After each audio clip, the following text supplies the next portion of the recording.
Welcome to this Foxy production. This is the second episode of 3 that we have recorded discussing our decisions and process of buying and moving on to a narrowboat. In this episode, we talk about the buying process and the moorings.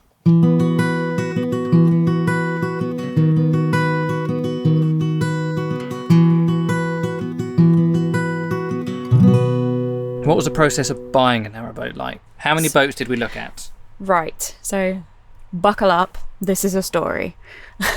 So we looked at 1, 2, 3, 4 boats. So we looked at a couple of boats, probably not as many as would be recommended, but we were on a time frame. We couldn't afford to be too picky. So we literally, I think within a week or a couple of days of being told, you have to leave by this point, we had a look around. There was no way we were going to be able to buy a house, not in the current climate anyway. And we looked at the price of rental properties and it was just a bit sickening, to be perfectly frank. We were paying more for less property than we were in at the time. Basically. In an area we didn't want to be. Yeah. So we then sort of started to seriously look at narrowboats, and it was like, this is the perfect opportunity. It's now or never kind of thing. What we did was we had a look around. We found that there was a marina within reasonable travel distance of where we were living at the time that had a couple of boats for sale. They had one that was within a reasonable price range, so we went along to see it. Lo and behold, it was not the boat for us. It was quite small. It was very much a project boat, and it required a lot of work, which... Okay, carry on. He's licking my foot. I'm still recording. He's licking my foot and he tickles. Okay, Jasper, you can't do that because I'm going to start laughing. We've just had a quick break because the puppy has just got himself... Oh, there's the puppy. He just got himself caught up on the cable for the fan that was keeping him cool in the kitchen. And when he bolted, dragged the whole thing over. It kind of landed not on top of him, but all around him, which made him bolt even more and straight up onto the sofa. And now he's sat between us, so there might be puppy noises as he gets up, or yawns, or does whatever puppies do. Anyway. Penny Lane. Yes. Penny Lane is in my something. Penny Lane was not in my heart, because what was wrong with Penny Lane? Everything. It was a complete project boat. It needed so much work doing to it. And do you remember how much it was? It was... about 29,000, I think. Yeah, it was in the realm of about 20 to 30,000. It needed a lot of work doing to it. Work that we just felt we weren't ready for, and certainly not in that time frame. No. So we're talking major works, like we're not talking about cosmetic works. We're talking about like welding and major rust treatment to the outside and the main hull, and that's before you even think about the kitchen, the saloon, the bedroom, the bathroom, which all needed replacing. It was basically a full refit. Which if you can do DIY and you've got friends and contacts who can help you with the major works, then that's fine. But it's like the stove needed replacement, and stoves are like $1,500 before you even think about fitting them. So yeah, that was a little bit disappointing, but it was good because it was like, okay, this has set a floor. Like, this is the minimum that we know we need from a boat. We can't have a boat that needs a lot of work, because the money required for that, or the expertise, the time, we just can't do it at the moment. No. So we were like, okay, we'll go look at some other boats. So we did a bit more research online, and then the next day we went up to another marina, didn't we? It was a bit further away, and we looked at 2 boats. I think we looked at 2.5 because we looked at one through the windows. Because we got the kit. They basically, this was a nice marina. We said, we want to look at this boat and this boat, and I'm like, all right, here's the keys, off you go, and gave us a map. So we kind of went off, had a look at the boats. I liked one of them, was okay with another one. I think you were mostly the same. Yeah. We then spoke to the people in the office and were like, look, we're first-time boat owners. We're looking to buy a boat. What's the process? What do we need to do? Because we didn't know. So they basically said, in a nutshell, if we need to get finance, we need to have an agreement in principle in place, because they won't accept a deposit from us without one. So that required us having to go away, try and sort out finance, which we did manage to get sorted. We got that sorted quite quickly. Like within the week. We saw those two boats on the Sunday, did the application on the Monday or Tuesday, and had an agreement by Thursday. We then went back up on the Friday. Yes. So during that time, another boat we had seen that we wanted to see had gone live on the website like the next day. Yeah. So the plan was go up, have a look at this new boat, and put a deposit down on one of the three. Friday afternoon, so Friday lunchtime, we hit the road and we were heading up. I checked before we left, and all boats were available still. Narrow boats don't move very quickly in the water, but they move quickly at the brokers. So we're halfway there. But no, before we left, when I got home before we left, one of the boats was sold. It was under offer. It was under offer, which is as good as sold. That was our number 2 boat, I think. But the other one was still available. So we hit the road and we got halfway there, double checked. The other boat was then under offer. The number 1 boat. Yeah. So by that point, we were like, oh no, what are we going to do? We're going to take a quick puppy pause. Let's see if this puppy will pee. Where did we get to? 28 geese. Oh no, that was off recording. There's 28 geese at the back of our boat, so if you hear some honking, it's going to be them, not us. So, I think let's go from... We were on our way up, halfway towards the marina. Basically, all the boats that we wanted to see and were in our price range, well, they were under offer. We still went anyway, but I think we were about 20 minutes away at that point, and it was very disheartening because it's like the previous weekend, it was looking very promising, and if only we could have gotten, if we'd only gotten the financing sooner, maybe even phone, just put deposit down over the phone or something. But anyway, didn't get that boat. Didn't get the other boat. Didn't get the third boat. Disheartened, we went to a garden centre just over the road and did a quick Google search of marinas because it's a kind of like a hotspot for marinas. And there was a few that had some boats on offer at the time. There was a 60-foot Goliath boat. It was a bit under the weather, like the paint was pretty bad. The inside looked all right, but do you remember the one I'm talking about? Yeah. Well, we did try and ring to go and visit it, but they didn't answer. No, yeah. So we were sitting in the car. We were a little bit like, oh no, what are we going to do now? Like, what we thought was going to happen didn't happen. Yeah. So we kept searching, and then you found a boat for sale literally 5 minutes down the road from where we were parked. And they weren't a big brokerage either. They were just a marina, chandlery. They do boat services, boat fit outs, but occasionally they'll have a boat for sale. Apparently they had this boat, and the boat was called Foxy. It was in our price range, and I was having a look at the photos, and I don't know, there was something about it. It looked quite nice. Something else that was quite crucial is that it also had some key things that we wanted that the other boats didn't have for the same price. It was probably at the top end of what we could realistically afford, but it did have those things that we needed. So it had a form of heating. It had solar panels. There was something else it had, I can't remember, but it had like those two things which were quite crucial. The other boats didn't have. No, so like one of the boats, both of the boats we looked at didn't have any form of heating other than the stove. One of them had pipes for a radiator, but it had no appliance to run the radiators. There was no diesel heater. There's no back boiler on the stove. I mean, on this boat, we don't have heating except for the stove. I mean, there's radiators, but they're fed by the stove. So it's only half a step better than that. But when we've got the heating on, we can heat the entire boat, not just where the stove is. Oh, I think the battery situation on this boat was more numerous. I think this has got 3 batteries, where most boats we were looking at only had 2. Although we're not convinced the health of these batteries are all that great. And that's because we've been in a marina for the last year and have barely used them. So we popped along and spoke to the lovely lady in the office. She took us down to see the boat. I was the first to step onto the boat. And there was something about, I don't know, entering the boat, smelling the boat, seeing the boat. It felt good.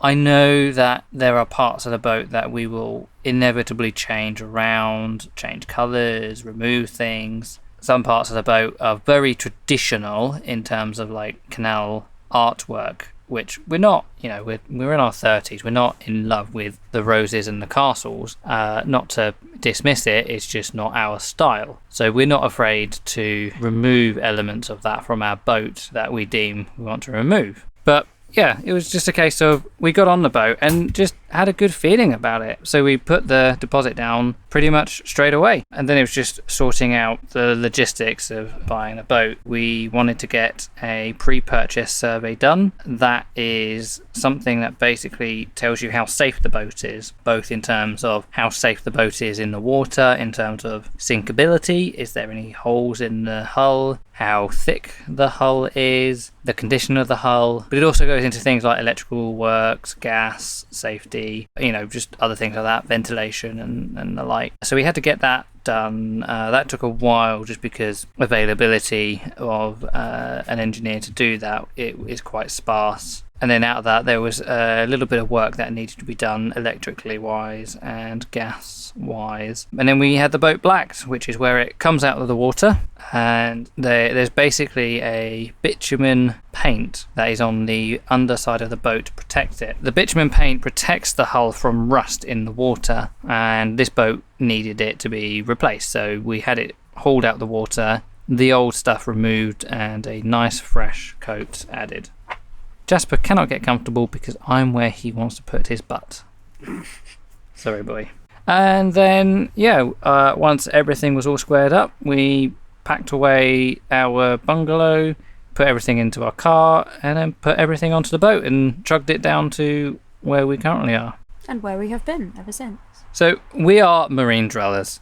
I think there's like 3 types of ways you can live on the canal. You can be what's called a continuous cruiser, and that is someone who doesn't have a permanent mooring. There are some limitations with that, but there's some freedoms with it as well. So you can't stay in the same place for 2 weeks. It's a bit squidgy on what same place means, but if you work in a static location, that realistically isn't going to work because you can't just shuttle between 2 towns and say that's continuous cruising. That the CRT, the Canal and River Trust, they don't consider that to be continuous cruising. The second way of living would be to have a mooring, and this is kind of in 2 categories. You can have a canal side mooring, which is online, quite often provided by the CRT. This will typically almost always be an off-grid mooring. You won't have an electric hookup, and you'll have to travel to get water.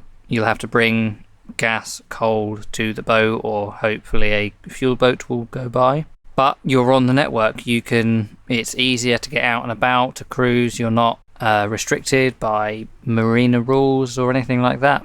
But you're on the towpath. The towpath is a public footpath. It is a legal public footpath. Anyone can walk past, get on your boat, climb on your boat.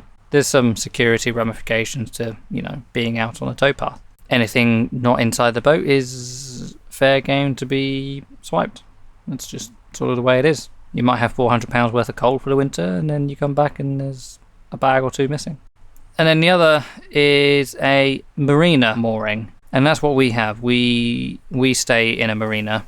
Weirdly, means that unlike continuous cruisers, we can stay in a place for 2 weeks, come back to the marina, and then go back out to the same place. Because although you can't stay moored in the same place for 2 weeks, well, we left, we came back. The rules technically don't fully apply to us in the same way because we're not moving, we're not on a journey. We might get collared if we're in literally the same place for like what seems like 3 weeks. But if we go to every weekend to the same mooring location, which would be like, hey, we'd spend 5 days a week in a marina and the weekends in this mooring spot.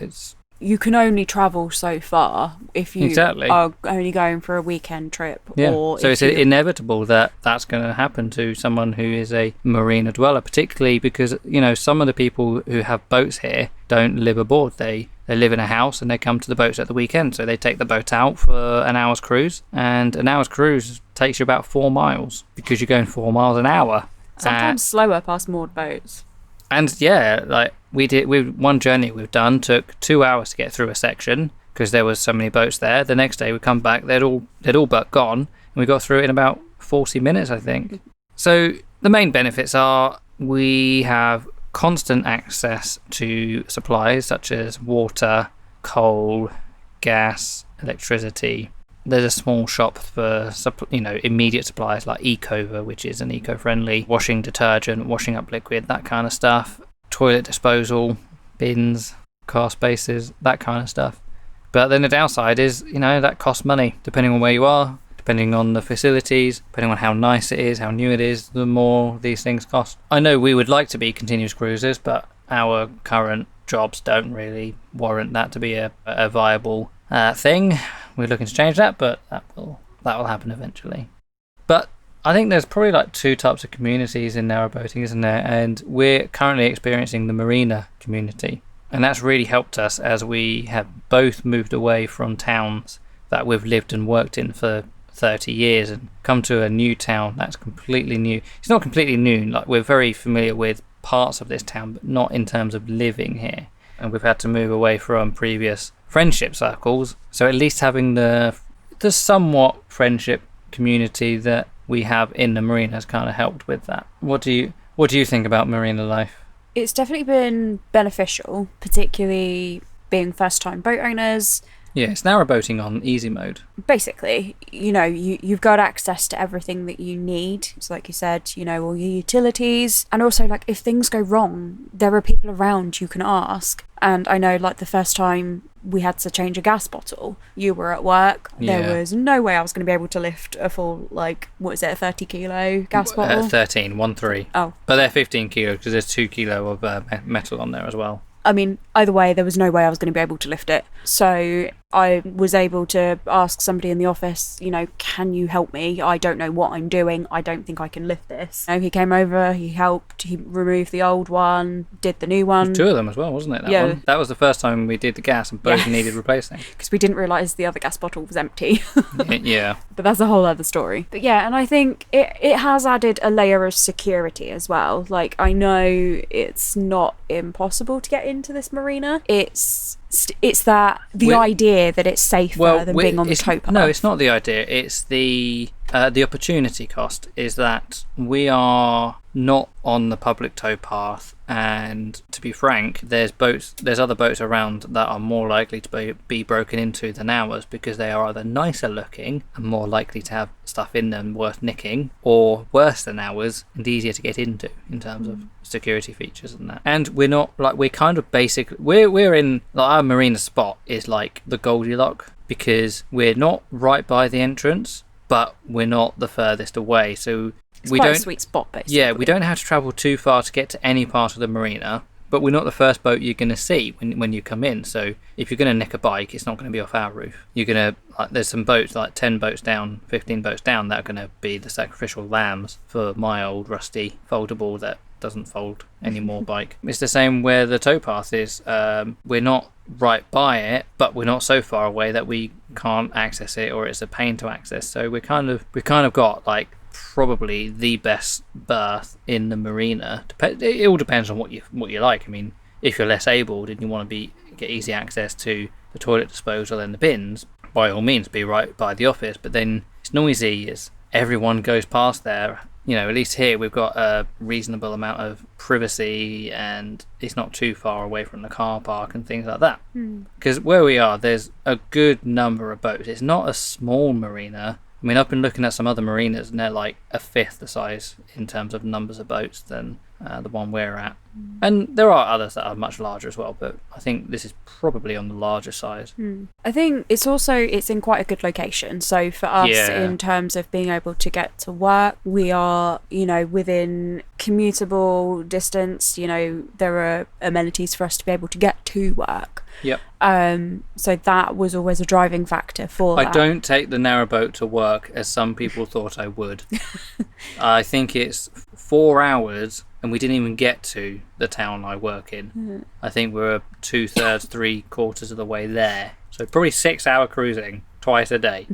But as with anything, there are positives and there are drawbacks to being in a marina. So the positives are obviously everything that we've listed. The negatives are it can be quite difficult to get your boat out when you want to just go for a weekend cruise. For a lot of reasons as well. It's not like, it's actually quite difficult to get the boat out because there's angles, but you get comfortable. You don't want to take it out. Like, I was looking at some marinas, and they are still on like pontoons and everything, but they're basically on the canal. And when you want to leave, you just untie, and within 2 meters of moving, you're on the network. Whereas our boat is actually probably about 50 meters in terms of water, probably more. Like, we're between 50 and 100 meters before we'll hit the main canal, and it's a bit of an S. It's a bit narrow. And both times we've taken the boat out, the last 2 times, it has been very windy, which has kind of shaken our confidence a little bit. If I'm going to be honest, in terms of manoeuvring the boat in a tight space and not annoying our neighbour by bumping into them. So there is that. There is also, you are quite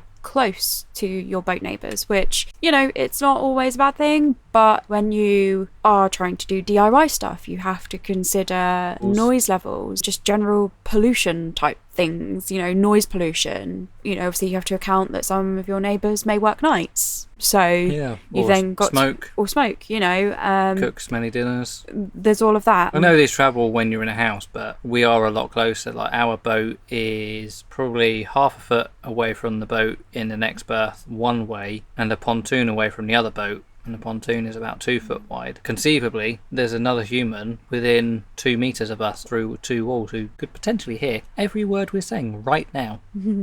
There are some restrictions that you have in a marina. So for us, being able to do DIY work is quite difficult because of restrictions on when you can use power tools. Obviously, if you work full time, the requirements are that they have to be within like office hours. Yeah, Monday to Saturday. So we basically have 1 day a week where we can do DIY, and usually that day is spent recovering from work.